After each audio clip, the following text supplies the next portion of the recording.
Good morning, good afternoon, everyone. We will shortly start the first conference event in the SIWI Seminar Series on Can Water for Food Help Peaceful Outcomes? So we'll start in 30 seconds.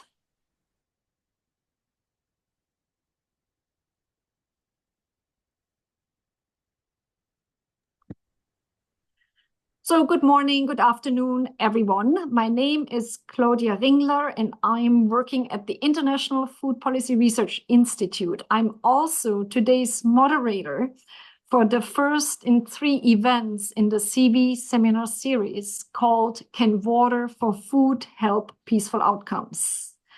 Stockholm World Water Week covers several SIWI series under the topic Can Water and Peace, but this is the one and only that brings food and nutrition into play.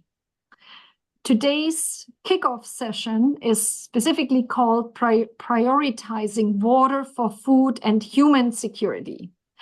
It features high-level experts and activists who present on the current state of water, food security, and nutrition, and their intersections with peace and human well-being.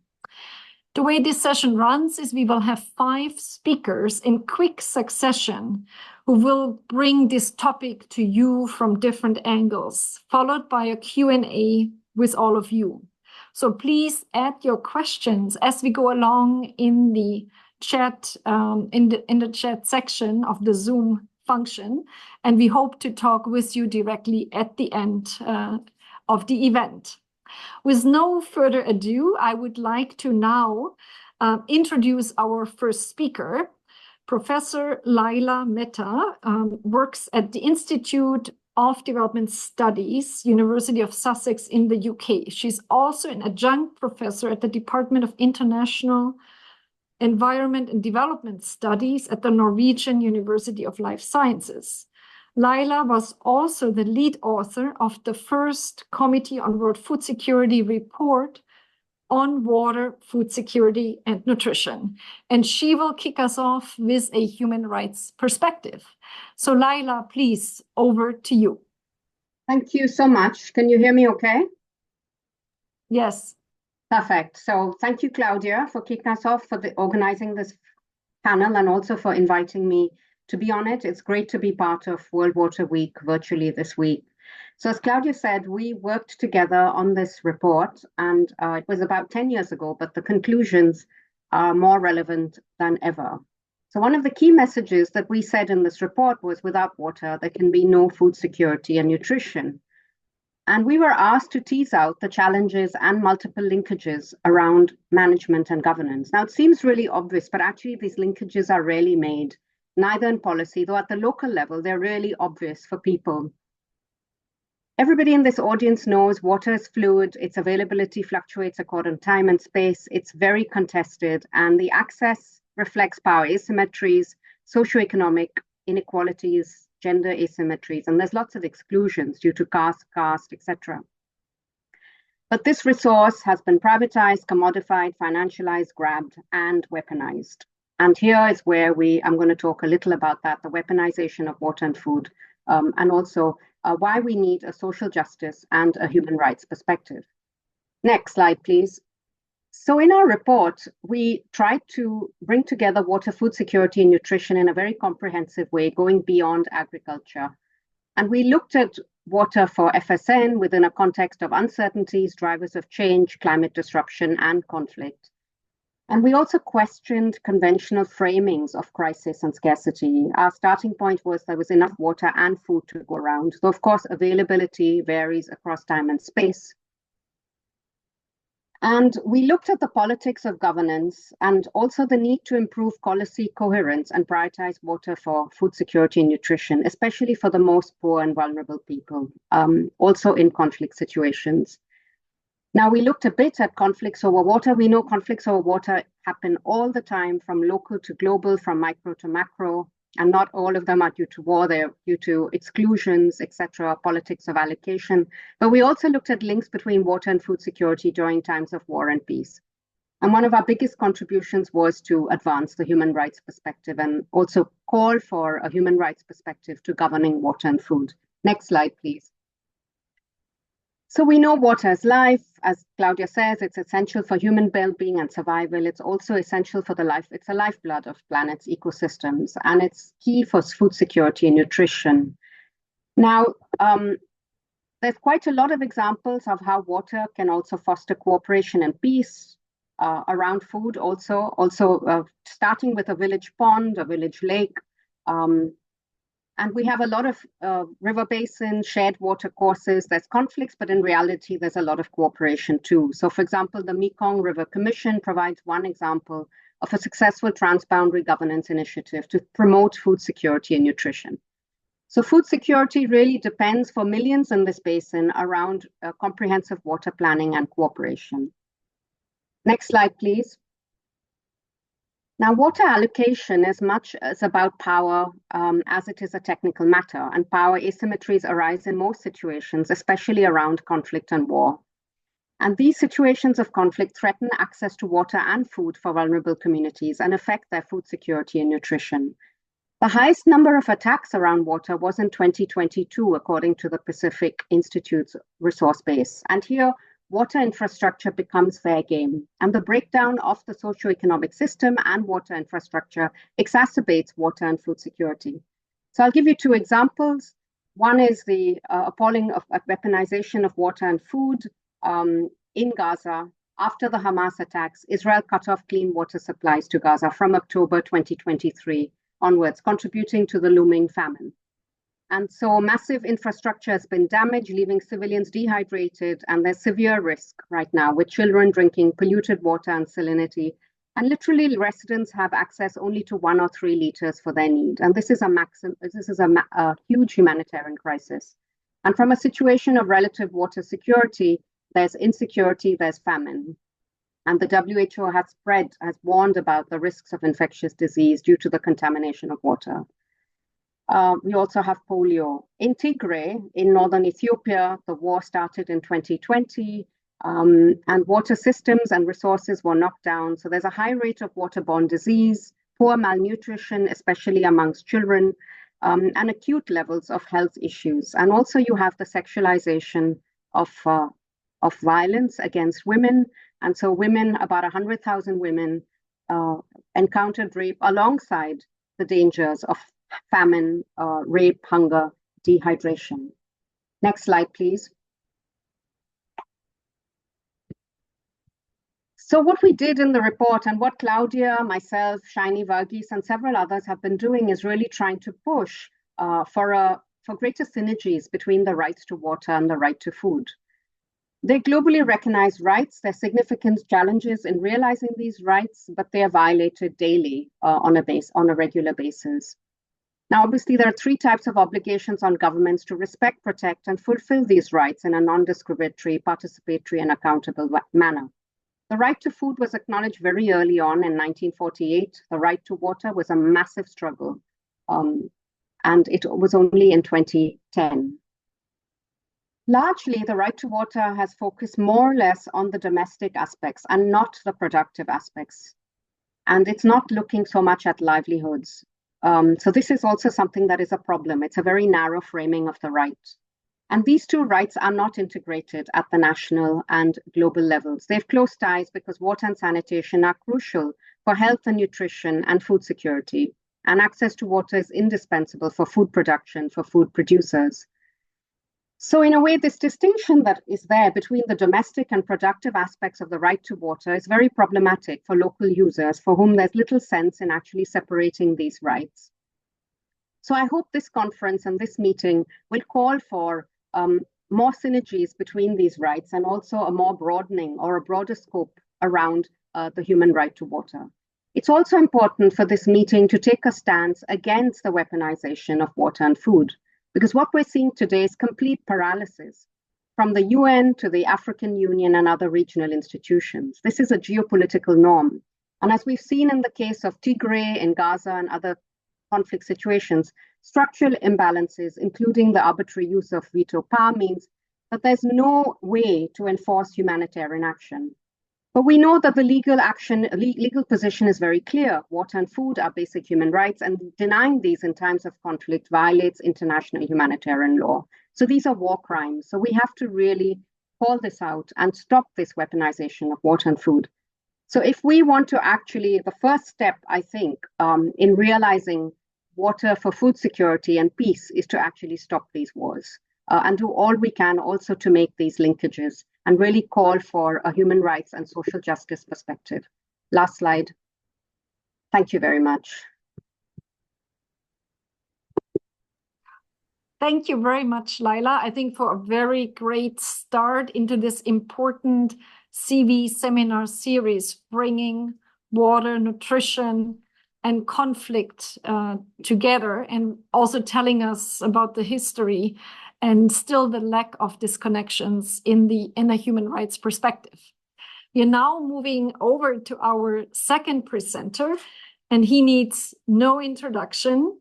David Nabarro had a long career, first with the London School of Hygiene and Tropical Medicine, then DFID, WHO, and many other leadership roles within the UN system, including most recently as the Special Envoy on COVID-19. He is currently the Strategic Director of the 4SD Foundation. He is also the 2018 World Food Prize recipient for his leadership on nutrition. He will join us through a pre-recorded video. Thanks a lot. Please, over to David. Oh, greetings to everybody. I'm so pleased that I've been invited to contribute to this seminar. And here's my message on the current state of food insecurity and peace and the linkages that they have with water. I'm going to be presenting in three parts. The first is how I see things. The second is some patterns and trends that I identify. And the third is practical implications for all of us working at the interface between water, conflict, and food. So here's how I see things. Conflict, climate change, and economic shocks are the main drivers of acute food insecurity everywhere.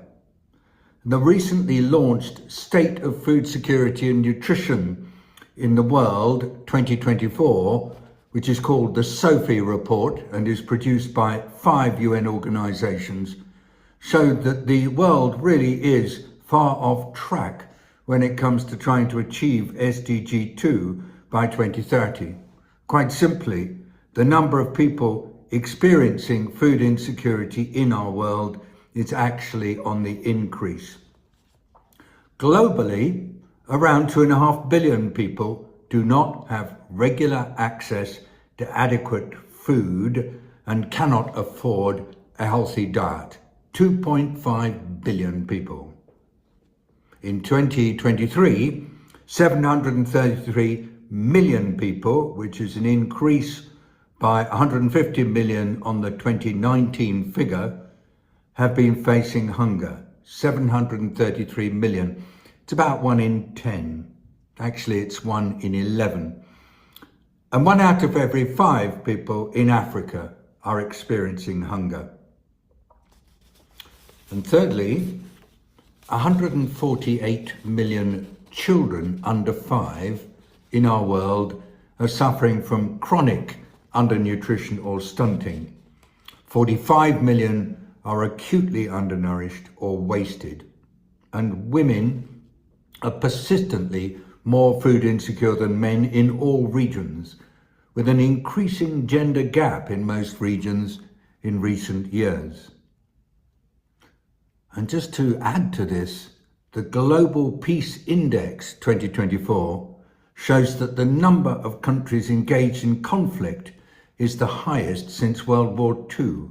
There are currently 56 conflicts raging, and they are much more international, with many countries involved also in countries outside their borders, perhaps as many as 90. So now to part two. What does this imply in terms of trend? Well, food insecurity, nutritional insecurity is definitely on the increase. Conflicts drive food insecurity. Food insecurity drives conflict. And food insecurity and conflict are interrelated with climate change and water. For example, water scarcity and incomplete and competing interests related to water increasingly become a cause of conflict within and between countries. And we see this in some of the countries in Central Asia. And secondly, in 2023, World Food Day put water in focus under the theme, "Water is life and water is food. Without water, there is no food, and there's no food security without water security." Agriculture accounts for 72% of global freshwater withdrawals, the highest in all sectors. And at the same time, increasing floods and droughts are impacting on food systems.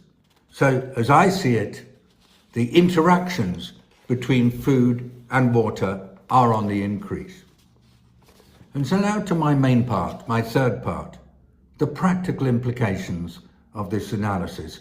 What does the analysis mean for how we all work in practice, given that climate change, nature, food insecurity, water, land access, and conflict all interact in terms of impact and all require interconnected responses? Well, most importantly, approaches at the interface between food and water must be integrated and holistic, and a systemic approach is needed. So this means three things. First, evidence-based systems leadership is essential when it comes to policy formation and articulation. Second, reality-based implementation is essential when it comes to making things happen. And this means reflecting political and institutional realities at local as well as national levels. Thirdly, technical advice provided through ecosystems of support should, where possible, reflect a synergized approach. All of these may be much easier said than done. So here are some examples. Evidence-based systems leadership actually is being demonstrated more and more after the 2021 UN Food Systems Summit. The United Arab Emirates COP28 declaration on sustainable agriculture, resilient food systems and climate action was endorsed by 160 heads of state and government in Dubai at the end of last year. It recognized the need to strengthen the integrated management of water in agriculture and in food systems in order to ensure sustainability and reduce adverse impacts on communities. This is powerful leadership. It's bringing food and water together at the highest level and getting an endorsement of that integration by 160 heads of state. That's quite something.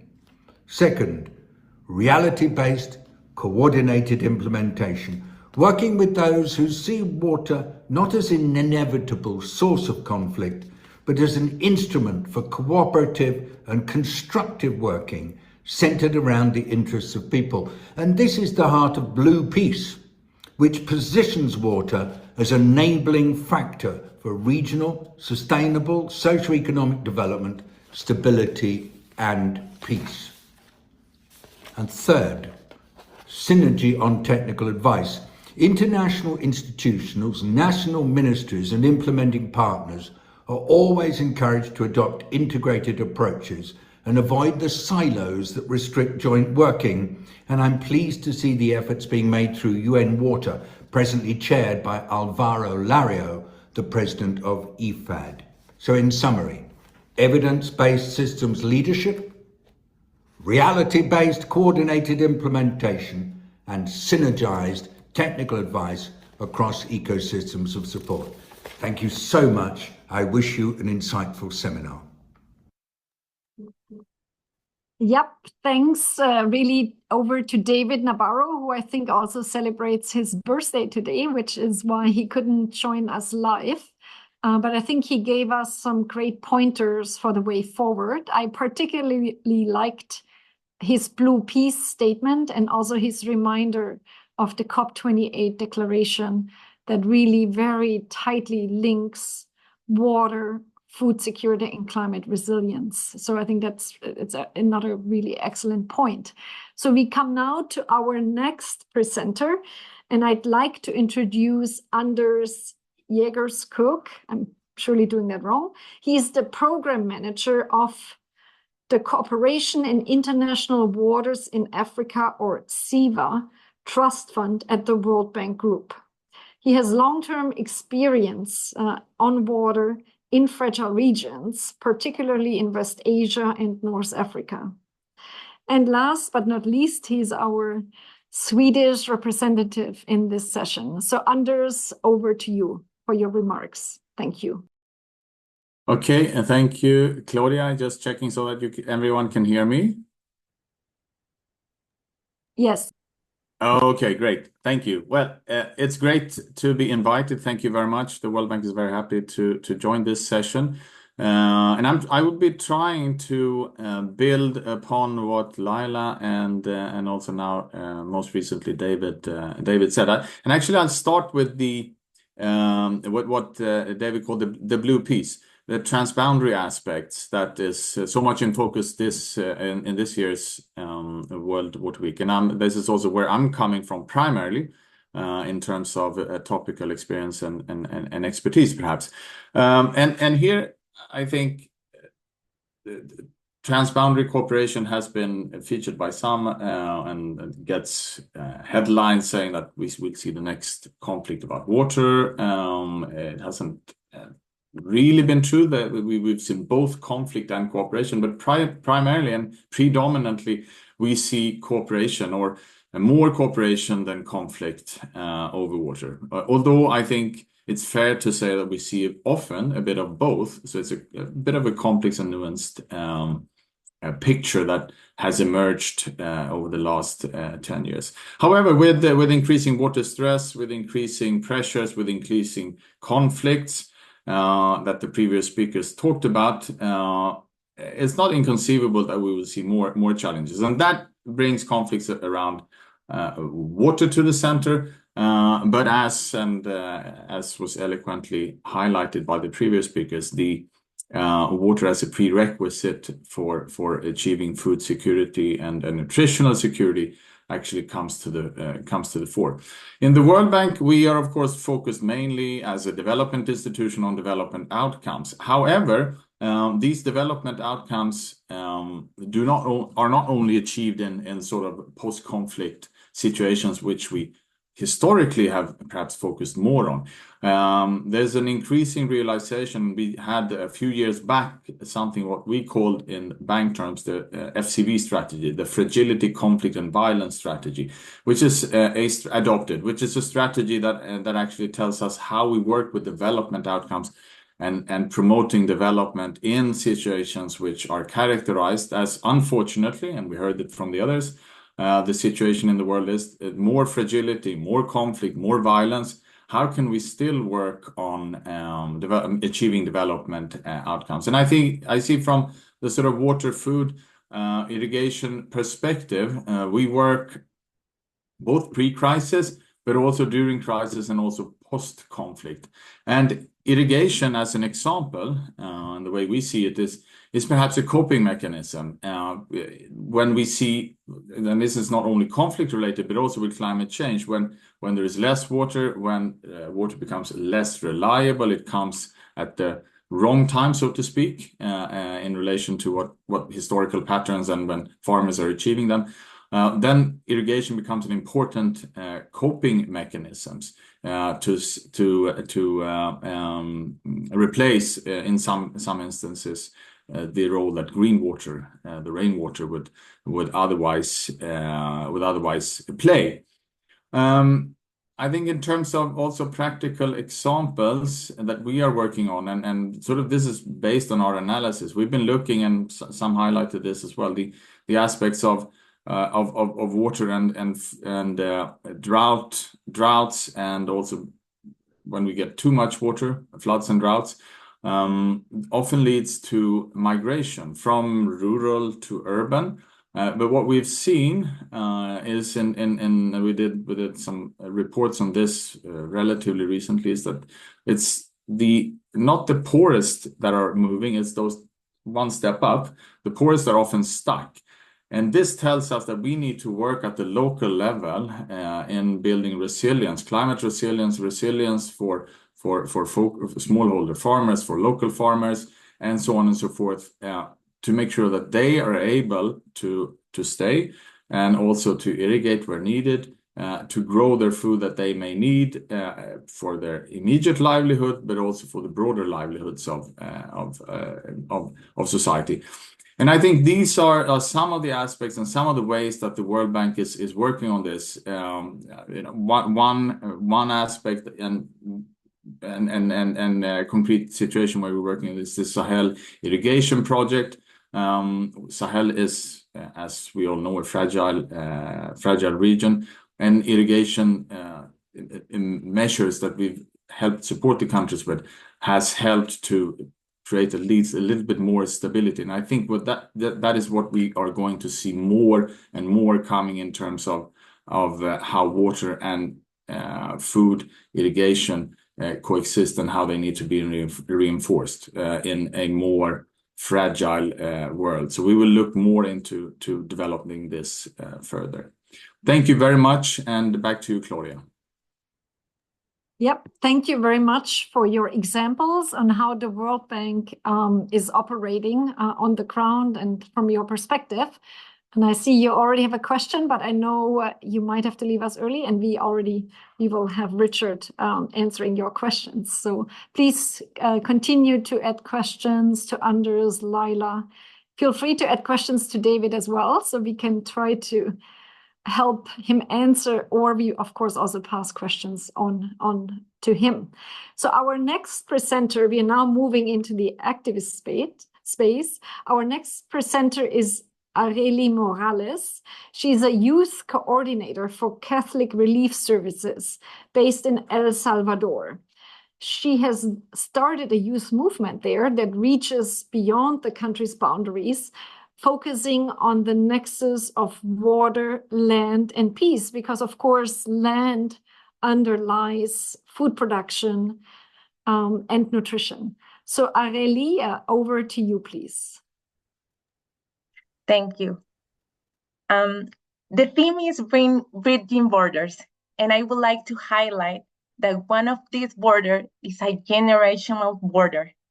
We believe that one bridge to build for a peaceful and sustainable future is to connect generations, to empower the new generations and honor the wisdom and experience of older generations. I am Areli Morales from El Salvador. In 2020, I was an intern for a program, and now I lead a growing rural youth movement called Colibri. Every day I hear adults say that young people are not interested in agriculture and water. And today I want to tell you that is not true. That is a mistake. I'm going to show you that young people are more interested than you think. Young people are interested, and we have evidence of this from places with histories of violence and high levels of migrations. But what is colibri? Colibri means hummingbird, and it comes from a beautiful story about animals in the forest who came together by the inspiration of a group of hummingbirds. Colibri started about 5 years ago and involves about 500 of rural youth from Western El Salvador, and growing. After a lot of hard lessons and trial and error, Colibri is something that is growing and expanding. And our evidence is Colibri Summer School. For the past 4 years, we have organized a 3-week Colibri Summer School for young people to learn innovation in agriculture, environmental conservation, and social cohesion. Each year we have more participants, more than we can accept. And now we have youth from Guatemala and Honduras who want to join so they can replicate the Colibri Summer School. Next, please.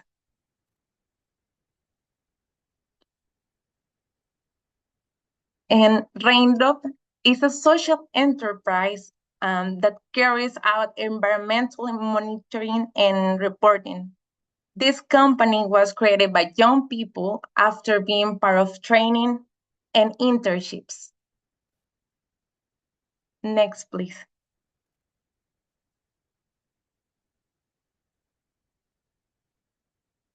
Colibri Youth Steering Committee. We have created a steering committee of local young people who make decisions on the allocation of funds for scholarships and development projects, and work together with older local leaders.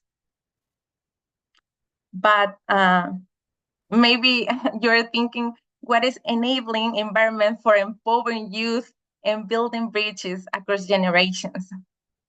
A few days ago, I met with a group of young leaders from Colibri, and they asked me to tell you the following. Provide information to reflect on, but not only create documents, web pages, or other information resources, but also design together with young people the best way to provide information to reflect on. Provide spaces for real participations. Involve young people so we learn about different topics, where us can be ourselves, participate in decision-making, and work on proposals. It's time for us to be allowed to say and decide what we're interested and in how we want to do it, when we want to do it, because too often usually older generations making those decisions about us. Bridging borders. We understand that sometimes adults are afraid of being replaced by us, young people, but we want to learn from older generations, to work together to continue building the present and achieve a better future for all. Because I remind you that I will not be young all my life, and older people were young a few years ago. Thank you.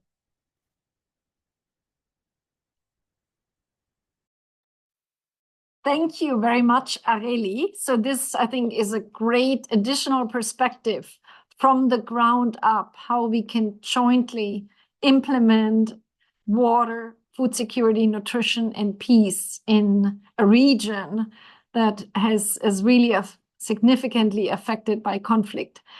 So now we are coming already to our Q&A, and I see that some questions are trickling in.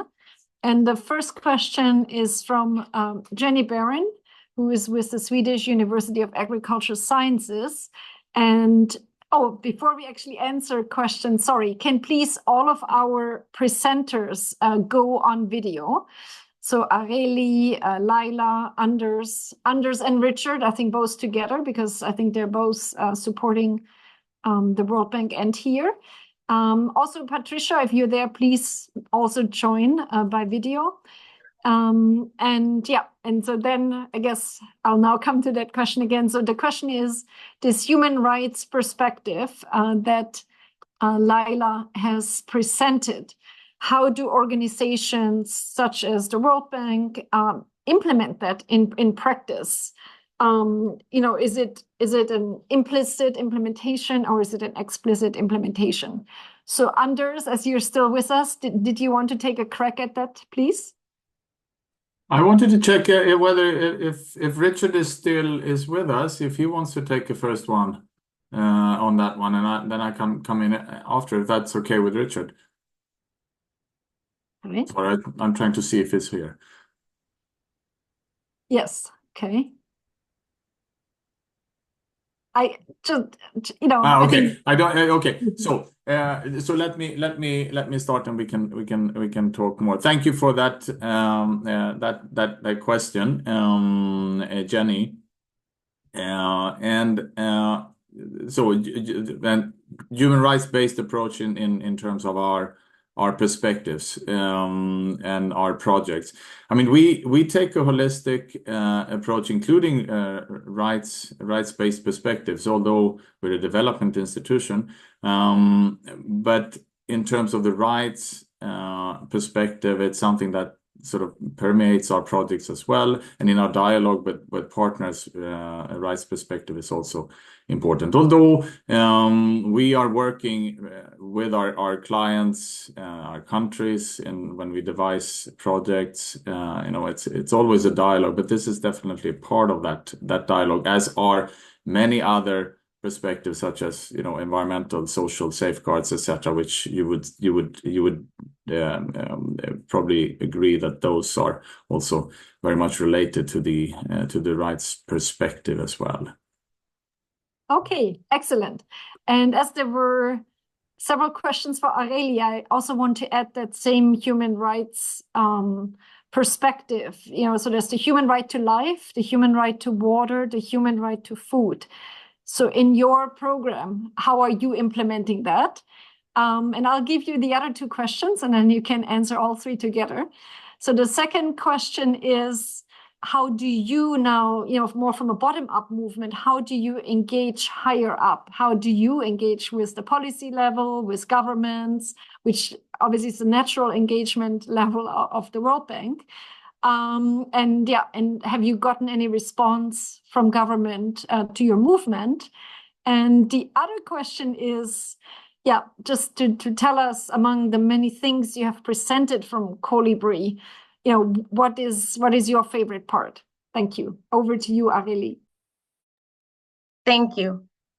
Where we are reflecting on with young people of each human right, but also we are connecting with this important information and how this is part of every person, and also in the community. We are trying to connect this with community and also with every person, and I think that it's a good point for us as young people, because we need to connect all this information and what is my part in this, right? And how we are engaging with this with local government.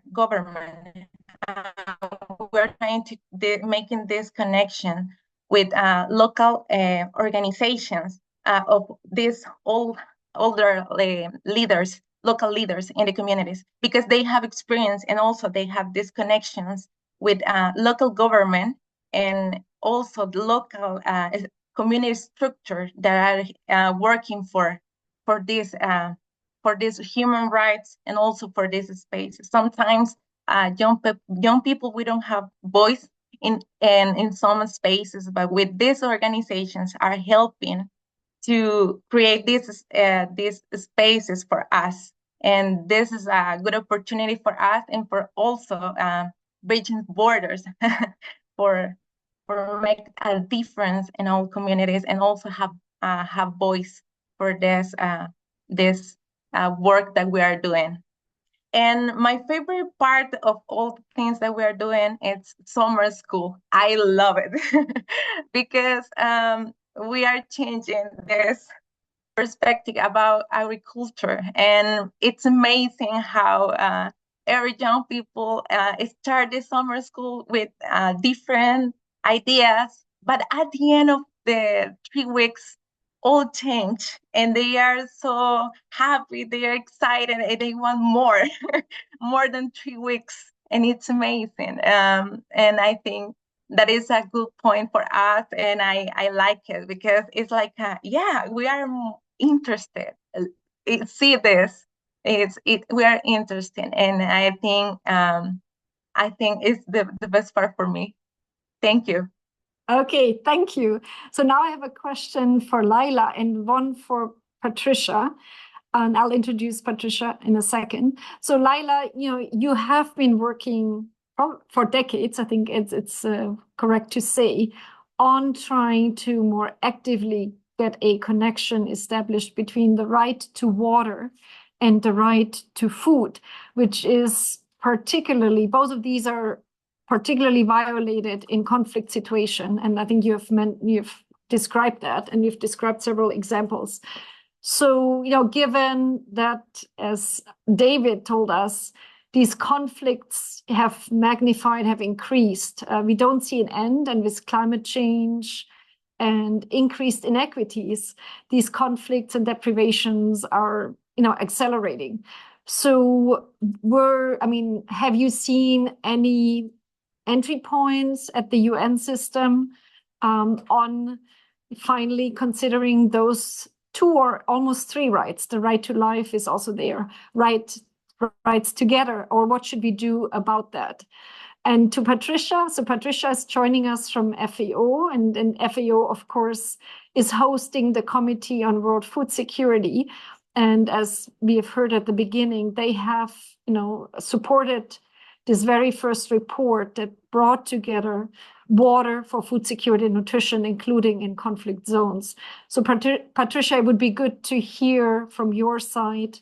And I know you can't speak on behalf of the Committee on World Food Security, but from the FAO side, an important custodian of food, where do you see, strengthening of entry points between water, nutrition, and peace? But let's first hear from Laila on where she sees entry points with the UN on the human rights perspective. Over to you, Laila.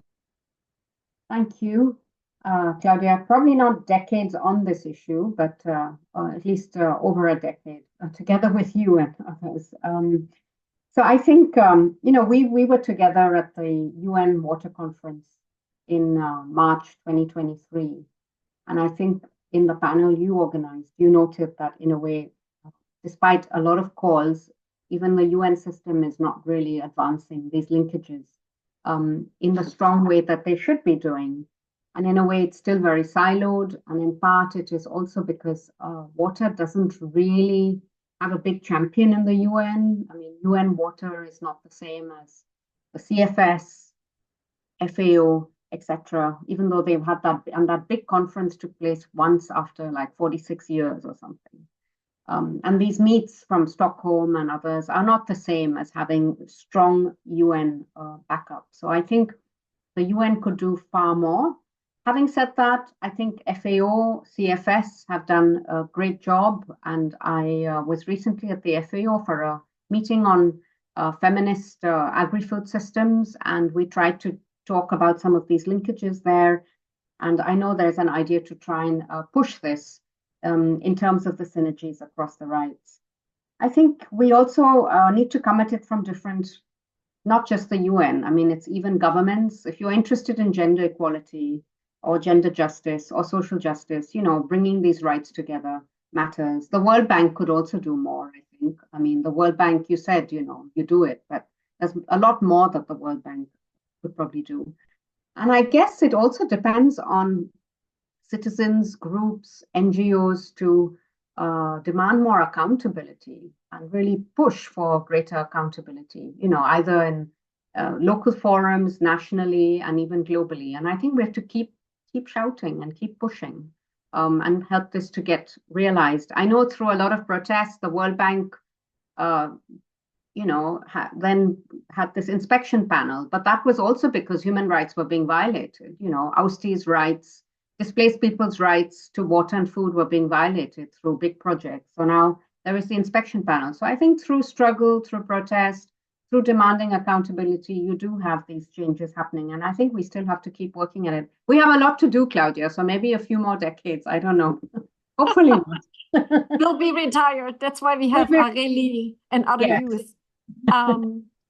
But before I hand over to Patricia, there is a question from another Claudia that is specifically asking about the new UN system-wide strategy for water and sanitation. I gather the question is if if that does that push water more to the forefront in the UN system? I mean, I don't think that could bring it at the level of the FAO or the Committee for World Food Security. But yeah, can anyone comment on that new system-wide strategy? To me, the fact that it says water and sanitation is already tells us it's probably not going where we want to go, where we want things to go. But any comments on that from any of the panelists? I mean, I think it's good that it's there, but I think we want it mainstreamed, we want it everywhere, we want it to be high profile. We just don't want a strategy. So I think similar to what Claudia said, yeah.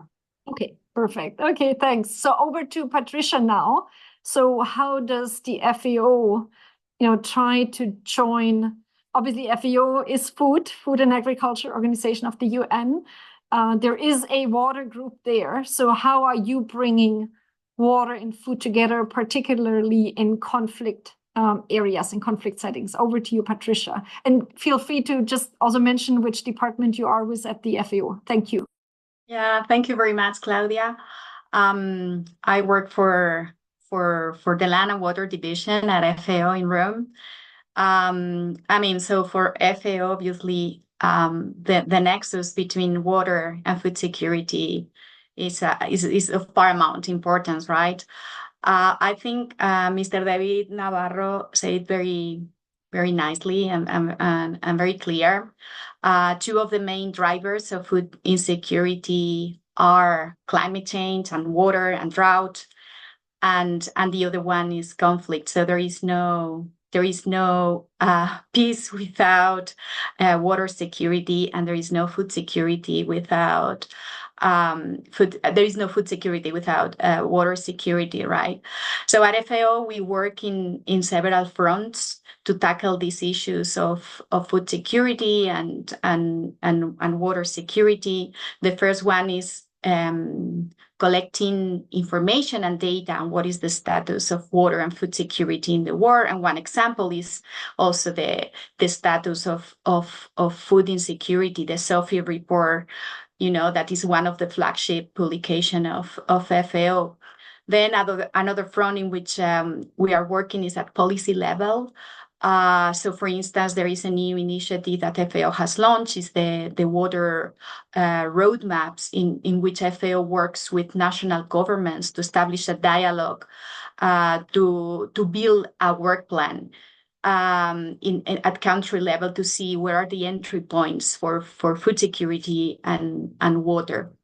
And then there is also a very interesting initiative that will be presented in the second session of this seminar, which is this global dialogue on water tenure. So water governance is also very important when we talk about water access and the equality, in getting water at community, at also at international level. So FAO is facilitating this global dialogue with countries and other stakeholders, to promote water access and peace. And then finally, we also work in conflict areas, such as, for instance, Afghanistan, in building infrastructure, so to strengthen the resilience of rural communities, to have and to get water for food production. Thank you. Thanks so much. I think very important to bring all of this in. So now we have a question again for the World Bank on the evidence base on water, nutrition in these conflict affected areas, and they're growing so rapidly. Very soon we can probably say a third of World Bank clients per year subject to some kind of conflict. So yeah, what is the World Bank doing on the evidence base also, so that we can maybe do some anticipatory action and change gears to really support those most affected by conflict in terms of water and food insecurity? So either Richard Kolbeck, or if Anders is still here, if you could talk a little bit about the evidence base that the World Bank is contributing to in this area. Thank you. Thanks, Claudia. Oh, great, Richard. Richard, Yeah. go ahead. Go ahead. And as I responded in the chat, but Richard, take this Okay. one. I will log off. Okay. Thanks. Thank you. Thanks. If you've responded in the chat, then hopefully that I'll be complimentary to that. I mean, I think the strength of the World Bank Group and the way we're established is to be somewhat decentralized. At this stage, we rely heavily on our regional and our country-based offices and on the network that we've established of local companies and local participants, people who live in the region. And I think that's fundamentally important. The World Bank Group is not a European organization. It's not a North American organization. It is a global organization. And that's representing the people that we have. So I think that's the first thing. Through our network, through our composition of international people, we're prepared. Because when these conflicts arise, there's an intricacy, a cultural intricacy that one also needs to understand. And they can arise incredibly quickly.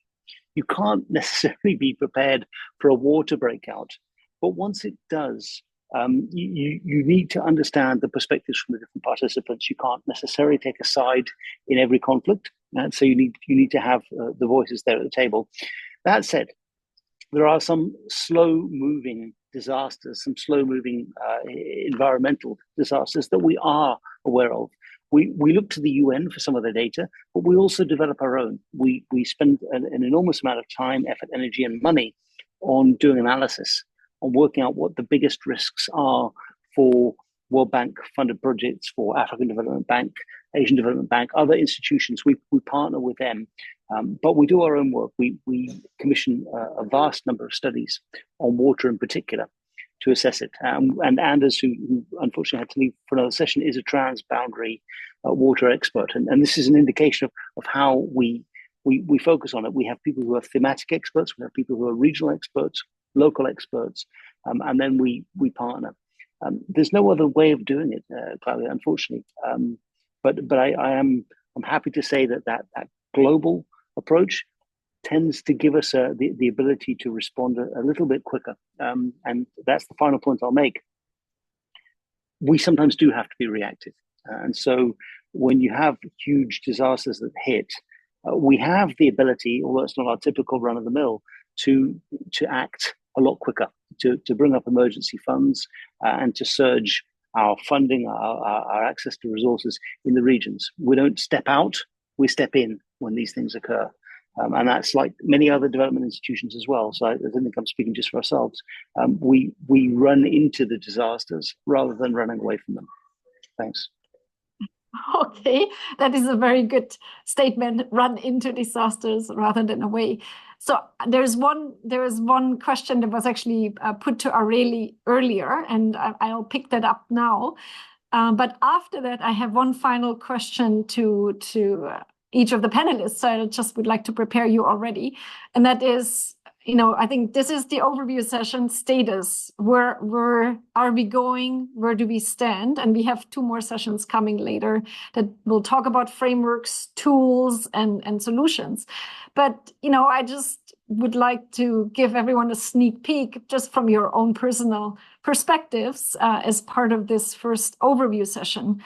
So, if you had not endless resources, but significant resources, given this systemic, joint water, food, nutrition, and conflict failure and situation that a growing number of people has to deal with, mostly obviously poor people.